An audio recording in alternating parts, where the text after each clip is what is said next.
Hello everyone and happy Saturday. Welcome to another installment of Q&A with Shannon about OCD recovery.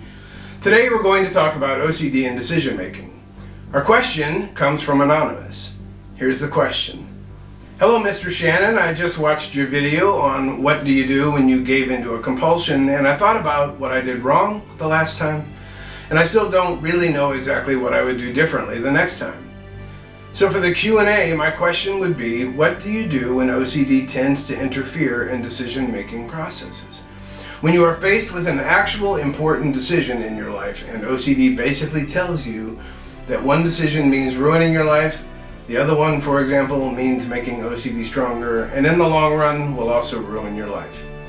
In my case, it was about, do I continue dating this person or not? And if I don't continue dating this person, might it be because of OCD?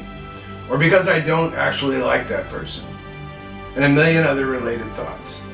It was very easy to attribute the thoughts to the disorder, but then I was still genuinely confused, unsure what decision to take and how OCD might be affecting that decision, and what decision I would take if OCD was out of the picture, so to say.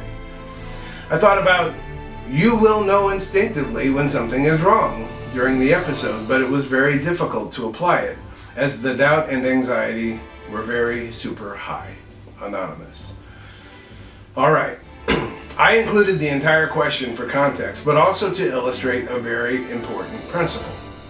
Anonymous poses the central question, what do you do when OCD tends to interfere in decision-making processes? And then explains the relationship-themed problem to provide the specifics. Anonymous could have just stopped with the central question. The specifics could have ventured into harm, responsibility, moral scrupulosity, religion, pedophilia, sexual orientation, and so on. My successful recovery from OCD hinged upon following basic rules for myself when I suspected even slightly that OCD was tapping me on the shoulder.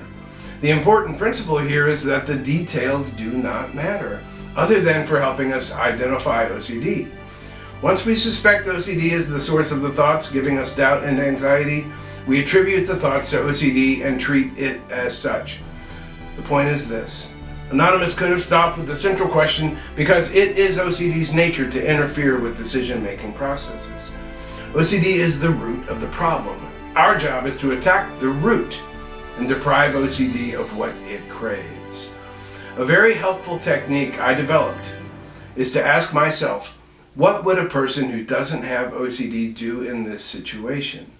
It wasn't perfect science. I didn't have data to support the answer. It was my best guess. And then I made a decision to go with that best guess, in the face of all kinds of lingering uncertainty and anxiety. And what of relationship-themed OCD? Relationship OCD nearly destroyed my marriage. Relationship OCD is not its own mental disorder. It is just another way OCD can affect us. And yes, even for people who do not have OCD, relationships come filled with uncertainty and questions.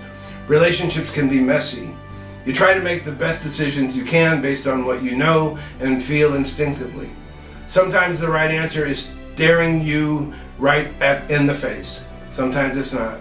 There is no perfect answer even outside of OCD.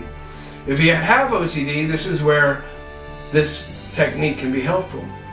If you suspect OCD is trying to interfere with your relationship, intrusive thoughts that give you anxiety, and the need to do something to get certainty, like analyzing, reassurance seeking, in order to get relief from anxiety, call OCD out. Call its bluff.